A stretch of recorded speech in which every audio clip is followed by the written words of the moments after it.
Muy buenos días. Presento un fraternal saludo a todos los estudiantes que se han vinculado al área de ética cristiana.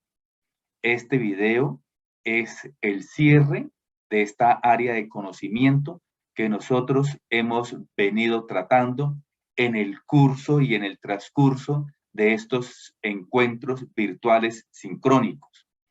Hoy el tema es el cierre de esta programación con el nosotros y finalmente una breve síntesis de esos grandes temas tratados en el curso de ética cristiana.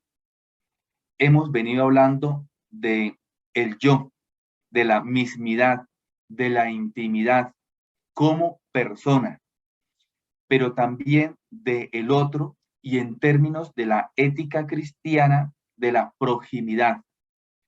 Cuando esa intimidad, esa mismidad se une en su apertura al encuentro con el otro, es cuando entonces hablamos del nosotros. En términos de ética cristiana, nostricidad, creación del nosotros como eje de la comunidad interpersonal. Y esto es sumamente importante porque al hombre hay que verlo como apertura. Para que exista una comunidad es necesaria la aparición del nosotros. No hay convivencia sin el eje o núcleo del nosotros. Y no tiene que ser cualquier tipo de vida comunitaria, sino que ella tiene como eje transversal ese valor fundamental que es el de la caridad, vista desde esa perspectiva de la persona de Jesús en su practicidad, en su enseñanza.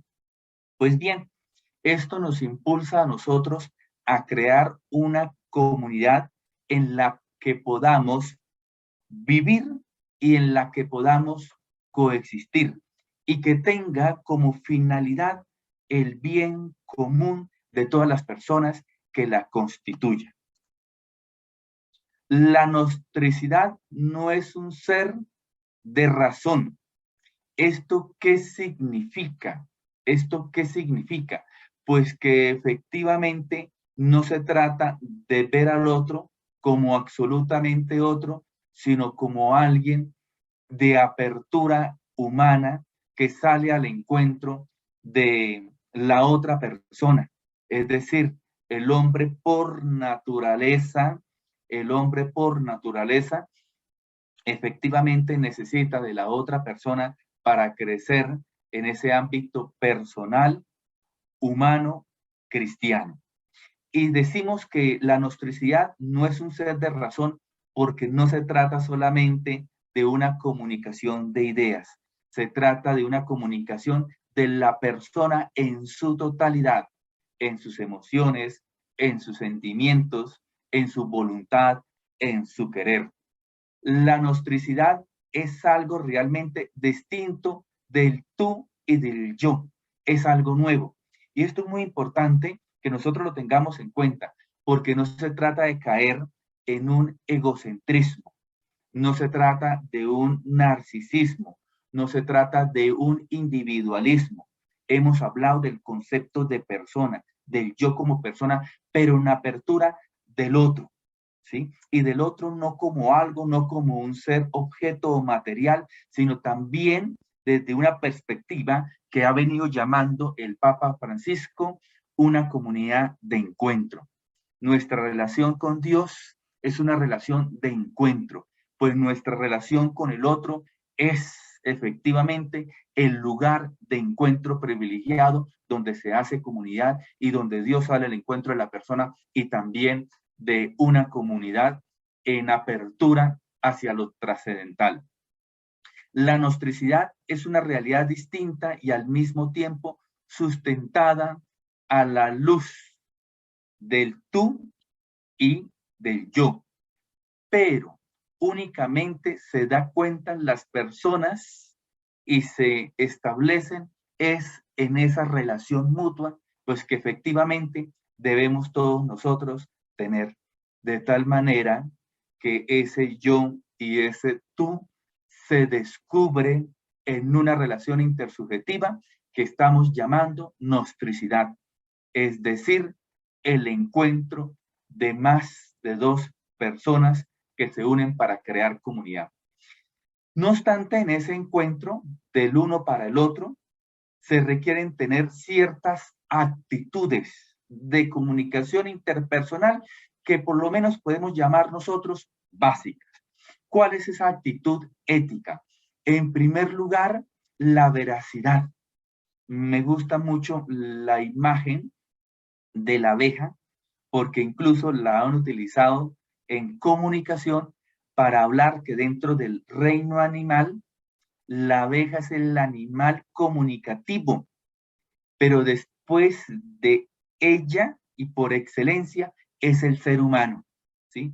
Porque se reúnen para construir comunidad, para trabajar juntas, ¿sí? Hacia una finalidad. Y la imagen de la abeja con su panal, pues es la que nos sirve a nosotros, en este caso que he utilizado, para hablar de cómo construir comunidad, cómo reunirnos para establecer fines comunes. Y el primero de ellos efectivamente es la veracidad. Y la veracidad es la verdad con la que nosotros nos relacionamos cotidianamente. Cuando hay mentira, pues afecta, ¿sí?, la construcción de la vida comunitaria. Es un valor sumamente importante que ha venido perdiendo, interés ético actual, la veracidad. Es cuando a Jesús le preguntan precisamente por todo lo que ha dicho. Y él efectivamente responde diciendo, esto que le estoy diciendo, ustedes saben que lo hice en las sinagogas, lo hice en público.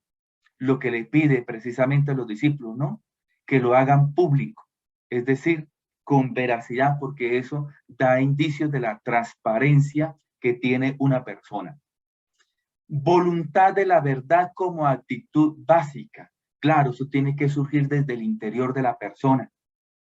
En nuestras relaciones interpersonales, cuando se falta a esa voluntad por querer comunicar la verdad o en su efecto la veracidad, pues se va perdiendo esa relación auténtica que debe existir entre el yo y el tú o en esa nostricidad.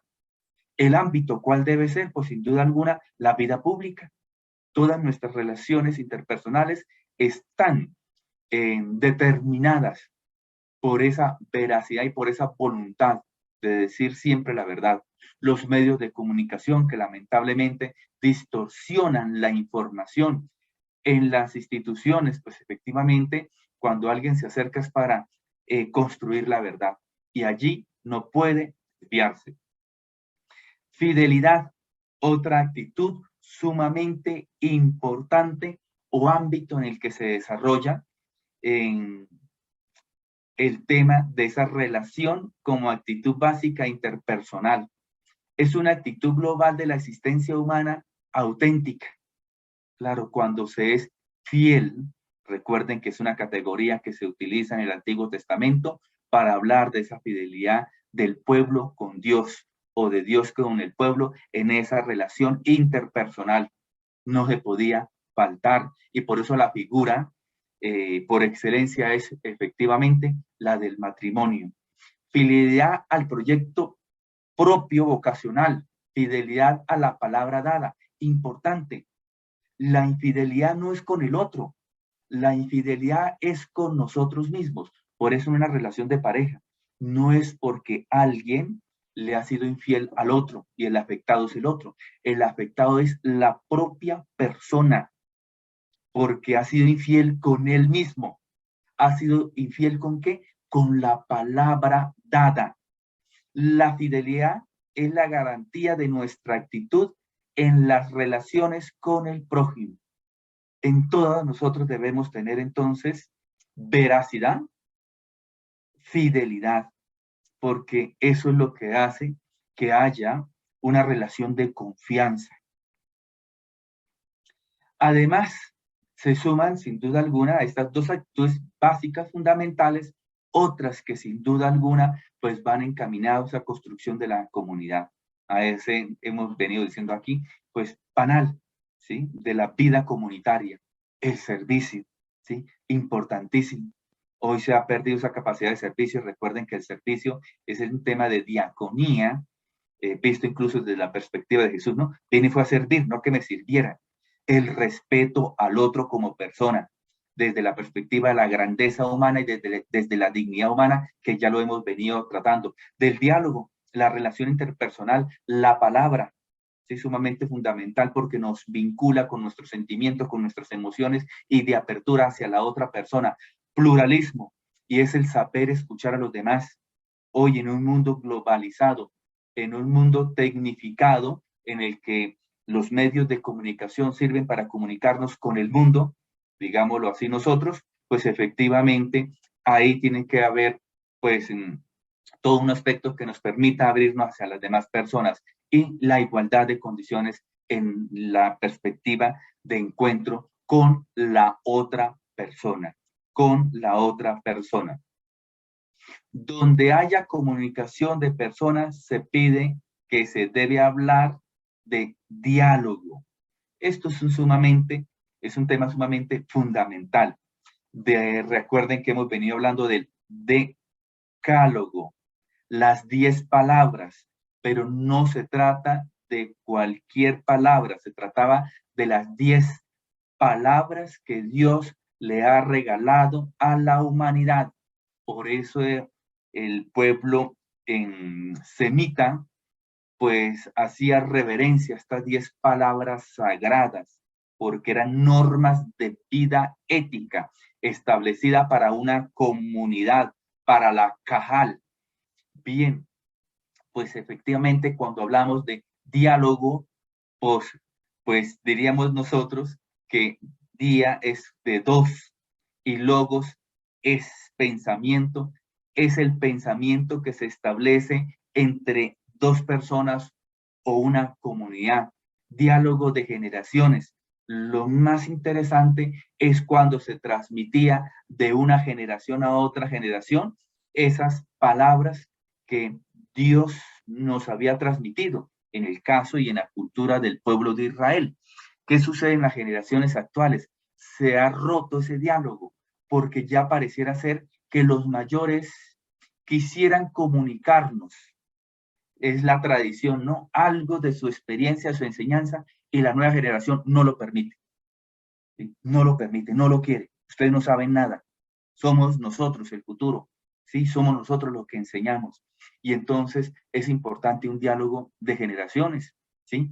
El contar experiencias. Normalmente a un niño se le dejaba como tutor, era una persona mayor de experiencia. Los mayores jugaban un papel sumamente fundamental en todas las culturas. El diálogo de culturas, precisamente. Por ejemplo, una síntesis hermosa de lo que es la doctrina cristiana la estableció Tomás de Aquino fue en un diálogo de apertura con el mundo hebreo o semita, con el mundo griego, con el mundo árabe, con el mundo latino. Expresión hermosa y bella es aquella de feliz memoria de Tomás de Aquino cuando nos dice que la verdad, diga quien la diga, procede del Espíritu Santo. Miremos nosotros, atendamos a esta afirmación tan bella. ¿Sí? Dios actúa por fuera de nuestra cultura también. Y aquí es un diálogo encaminado a la construcción de la humanidad y de la verdad. Diálogos de grupos, obviamente porque allí se crece. Hay un núcleo familiar, otro es el diálogo laboral, otro es el diálogo institucional, ¿sí? El diálogo que establecemos en una relación de procesos de enseñanza y aprendizaje. Pues efectivamente tiene que ser para crecer. Diálogo cualificado. Pues la palabra es tan importante, tan hermosa, que no puede quedar reducida a malas palabras, a malos tratos. Y finalmente lo que es el diálogo religioso, pues aquel que nos permite sin duda alguna en una oración, un encuentro con Dios personal y comunitario, que es lo que allí se tiene, pues un diálogo e interpersonal trascendental con Dios. sí, que nos invita no solamente a un diálogo con Él, sino que también lo podamos establecer con los demás, más desde esta perspectiva que hemos venido tratando nosotros de la ética cristiana, que no solamente es una ética con unos elementos a nivel eh, vertical, sino que también horizontal. Teología de la convivencia interpersonal según el Concilio Vaticano II. ¿Qué nos ha dicho el Concilio Vaticano II? La convivencia o la sociabilidad es algo esencial a la persona en el documento Gaudium et Spes numeral 25. Fundamental. Recogemos aquí, grosso modo, unas ideas de las que nos habla el Concilio Vaticano II. Absoluta necesidad de la vida social. Claro, porque nosotros somos seres sociales. Lamentablemente, hoy con todos los temas tecnológicos, las personas cada vez más se cierran. No pensemos que la tecnología nos ha abierto al diálogo. A veces nos cierra porque perdemos la comunicación con el otro y empezamos a verlo como un objeto porque nuestro intermediario pues, es un medio de tecnología. La vida social nace y se orienta a la persona.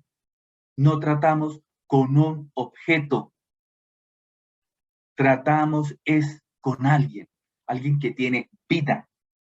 La vida social engrandece al hombre, porque es allí precisamente donde crece, es allí precisamente donde se desarrolla toda su vitalidad. Existe una mutua interdependencia entre persona y vida social. No puede la persona desarrollarse en su grandeza, en su dignidad, fuera de la vida social. Ni la vida social puede rechazar a los demás. Esta influencia de la sociedad sobre la persona se da tanto en el aspecto bueno como en el malo. Esto es lo lamentable, ¿sí? Por eso, sin duda alguna, que la persona tiene que crecer dentro de un ámbito que sea laudable, saludable para su crecimiento espiritual. No podemos efectivamente dejar una semilla buena en un terreno malo, ¿sí? No puede quedarse por el camino porque no va a crecer. Y la familia juega un papel muy importante en causar a esa persona que empieza a tener la vida social dentro de la familia y en el ámbito fuera de la familia, para que efectivamente crezca en las buenas relaciones. Todo esto cobra mayor relieve en nuestros días en que se multiplican las relaciones entre los hombres. Claro, efectivamente, hay muchas maneras de comunicarnos, pero muy pocas aquellas en las que efectivamente pues, se puede crecer en esa grandeza y en esa dignidad como persona. La Gaudium et Spes numeral 32, la comunidad en el misterio de la creación. Dios creó al hombre no para vivir aisladamente, sino para formar sociedad.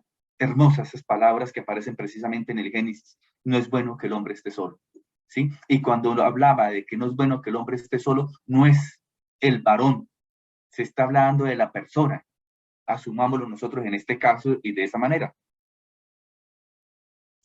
No es bueno que ninguna persona esté sola, crezca sola. Hay una comunidad histórico-salvífica, ¿sí? Dios no ha salvado a una persona, Dios ha salvado es la humanidad, porque se crece se salva en ese desarrollo histórico, allí donde Dios ha actuado. Comunidad, pues efectivamente trasciende a una efectividad interpersonal y vista desde la Trinidad en el amor. ¿Sí? Cuando nosotros hablamos del Padre, del Hijo y del Espíritu Santo, de las personas, ¿no? De esa relación mutua, pues efectivamente es lo que a nosotros se nos constituye como ícono de la humanidad. La Trinidad es ícono de la humanidad. Esta cuestión del ícono, pues lo ha trabajado muy bien un teólogo, digamos, actual, llamado Bruno Fort, ¿sí? Y habla de la iglesia, por ejemplo, como ícono de la Trinidad, el hombre como ícono de la Trinidad, nosotros tendríamos que decir la sociedad como ícono de la Trinidad. Comunidad y misterio cristológico, porque lo vemos también en la persona de Cristo, que crea comunidad. ¿Sí? Jesús llama, ¿sí? Como Dios ha llamado al pueblo de Israel, Jesucristo llama a sus apóstoles para que en esa intimidad, pues efectivamente puedan crear comunidad. Comunidad y misterio escatológico, no nos salvamos solos, nos salvamos como iglesia, nos salvamos como personas, no nos salvamos fuera de la sociedad, no nos salvamos fuera de ese vínculo eclesial que establecemos, no nos salvamos fuera del mundo, ¿sí? Nos salvamos dentro de él. Hermosas esas palabras. La iglesia había mantenido siempre la idea, y es sumamente importante, ¿no? Que fuera de la iglesia no hay salvación. Un tema sumamente interesante como a nivel de sacramental, como la iglesia sacramental, pero nosotros tenemos que decir, fuera del mundo no hay salvación. Si fuera esta historia de la humanidad, no hay salvación. El valor de la intimidad en la comunicación interpersonal. Hay una fenomenología de la intimidad, ¿sí? Que va en primer lugar desde el ámbito interpersonal, es decir, un acercamiento a nosotros de esa intimidad en la comunión interpersonal. Primero, un círculo íntimo comprende siempre varias personas, pero pocas en número, ¿sí? Una cosa es esa intimidad en el ámbito interpersonal que establecemos en la familia, por ejemplo, en el ámbito de pareja, en el ámbito de confidencialidad, ¿sí? Entre un grupo de personas. Pero no basta el pequeño grupo, es necesario una atmósfera especial en ese grupo de personas. Claro, el lenguaje, ¿sí? Es decir, debemos también reconocer que hay una intimidad en la esfera de lo interpersonal, de grupos, ¿sí? En el lenguaje, en la forma de comportarse, en la forma de asumir actitudes. Aquí puede haber un vínculo de intimidad interpersonal entre maestros y estudiantes. Otra cosa la que muchos de ustedes establecen con sus parejas o ustedes con sus estudiantes, ¿sí? Entonces todo ello va cubierto, ¿sí? De cosas hermosas donde se crece en esos ámbitos pequeños que efectivamente y son normal que se constituyen. La intimidad es un lazo profundo que da a los reunidos la impresión de encontrarse seguros, protegidos con la presencia común. ¿Sí? Por ejemplo, reuniones confidenciales, ¿sí? Sumamente importante, no se puede llamar a todo mundo, porque eso no es de opinión pública. La característica fundamental que especifica la intimidad es una comunicación de personas, pero permaneciendo como personas. Me explico. Allí, en esa construcción de la comunidad en la intimidad, pues efectivamente no deja tú de ser persona, ¿sí? Es allí donde efectivamente requerimos de un cierto ámbito que nos ayude a nosotros a vivir la intimidad. Mi vida no es pública, mi vida íntima, pues ciertos grupos humanos, sociales, ¿sí? Hay una esfera de la intimidad donde se toman decisiones, donde se toman opciones que no pueden constituirse, pues efectivamente, en cuestiones públicas. Fenomenología de la intimidad, seguimos con ella en el ámbito personal.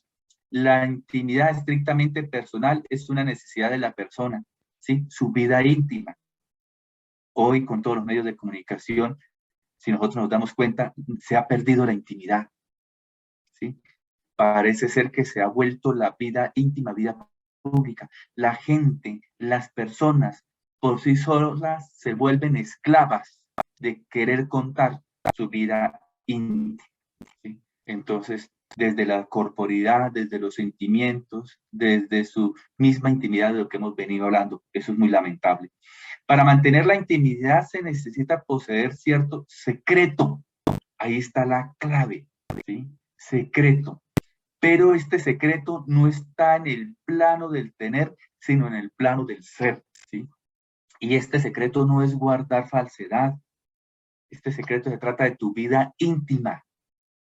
¿Sí? No es un OnlyFans, no es un TikTok, no es el de colocar fotos. ¿Sí? Es el ámbito de la privacidad, que hemos llamado aquí intimidad. La intimidad es el secreto de la personalidad del propio yo. Esto no es una persona que oculta cosas. ¿Sí? Esto es una persona que efectivamente sabe de su grandeza, sabe de su dignidad y que son cosas de su mismidad que no pueden ser públicas. Miren cómo todo esto se trata, y vista todos estos temas en clave ético, ¿no? No hemos dicho que se trata de una persona cerrada, porque la persona es una persona abierta hacia los demás y que es en comunidad donde se crece, ¿sí? Pero aquí estamos hablando de algo totalmente diferente, ¿sí? No puedes tú perder su singularidad si tu vida no es pública, ¿sí? Y es entonces aquí cuando hablamos de la intimidad. A la intimidad personal acompaña siempre el sentimiento de pudor, ¿sí? Cuando se dice que alguien ha perdido pudor, perdió vergüenza, ¿sí? Alguien que muestre su mismidad. Este es un sentimiento de protección del individuo y de su valor personal. Imagínense ustedes es el tema del pudor, ¿sí? Es lo que me protege a mí, ¿sí? Es un salvavidas, ¿sí? Porque mi vida, como hemos dicho, no es pública, ¿sí? Integración de estos dos ámbitos, importante, ¿no? Cómo integrar el ámbito de la intimidad a la intersubjetividad, ¿sí? Pero dentro de estos valores éticos, ¿sí? Dentro de estos valores éticos. Claro, lo encontramos incluso en una ética cristiana, incluso en las mismas actitudes de Jesús, ¿sí? Cuando llamó aparte a sus discípulos, ¿sí? A veces llama aparte a Pedro, llama aparte a Juan, su discípulo amado, ¿sí? Miren la interesante de esto. Si hay una intimidad entre él y el Padre, hay que salvaguardar, ¿sí? Entonces, sin embargo, uno es el complemento del otro. Me explico. Hemos hablado de la intimidad, hemos hablado de la intersubjetividad del otro, pero sin perder esa intimidad, mismidad del sujeto, ¿sí? Del sujeto. Y finalmente, como síntesis de esos grandes temas que nosotros hemos venido tratando y que hoy cerramos, ha sido efectivamente el de, dentro del campo de la ética cristiana, definiendo que la ética cristiana es la práctica de la fe, ¿sí?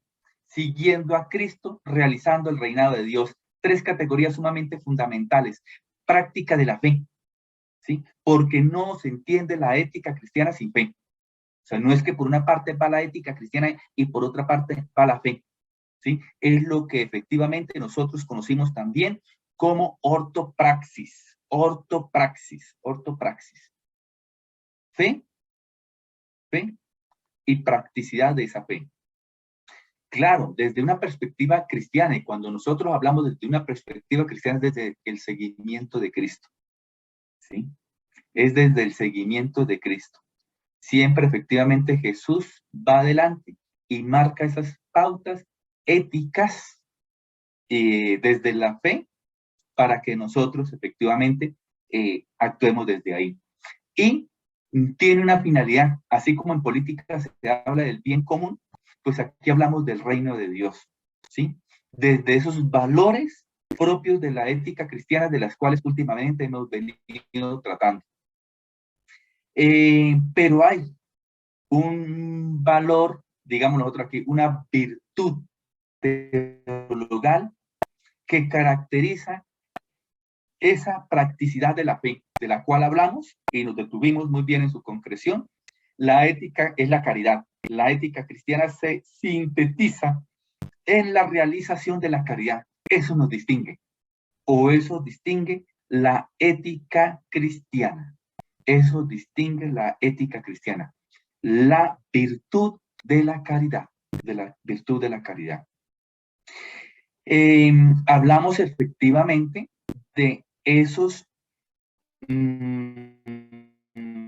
modelos teológicos morales, ¿sí? Es decir, donde no se pierda la autonomía, donde no se pierda la heteronomía, lo que viene de afuera, ¿sí? Y donde no se pierda esa teonomía, lo que viene de Dios, cómo integrar, ¿sí? Entonces fue cuando se habló del modelo teológico moral para expresar la moral cristiana. ¿Cuál de ellas? Y efectivamente, entre la autonomía y la heteronomía, venimos o hicimos una síntesis que fue lo que llamamos autonomía teónoma, ¿sí? Como en una frase, por ejemplo, la de Tomás de Aquino, la gracia no anula la naturaleza, sino que la perfecciona y la diviniza.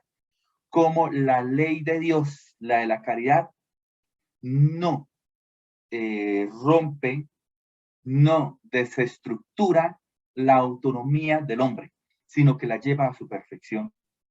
Entonces, la teonomía no se constituye en una amenaza para la realización teónoma, autónoma en este caso, sino que la lleva a su perfección. Claro, esto se concretiza en actos, en actos que tienen que ser responsables, que se responda por lo que yo soy como persona. Y vimos la responsabilidad moral y sus expresiones desde dos perspectivas diferentes. Una desde la perspectiva aristotélico-tomista, cristiana, y fue la de actitudes y actos, que lo elaboramos muy bien, muy exhaustivamente. Y otra, que es la actual, que maneja la moral cristiana y es desde la opción fundamental, ¿sí? Que engloba a toda la persona en la toma de decisiones. Y alrededor de ellos, pues fue donde tratamos esos grandes temas de la ética cristiana. ¿Cuáles? La conciencia humana, el pecado, la persona y el encuentro interpersonal. De tal manera que nosotros efectivamente, pues hemos venido o tratamos todos estos temas de la ética cristiana teniendo en cuenta ese significado sumamente fundamental, el de que la ética cristiana es la práctica de la fe, siguiendo a Cristo, realizando el reino de Dios. Tres categorías que permearon el curso que hemos venido teniendo. Les agradezco a todos ustedes por la atención, por la participación.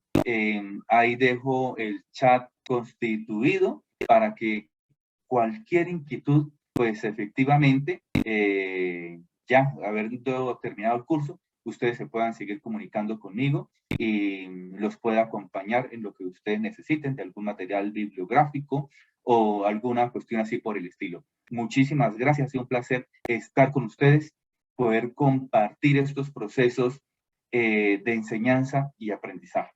Que Dios nos bendiga a todos. Muchas gracias.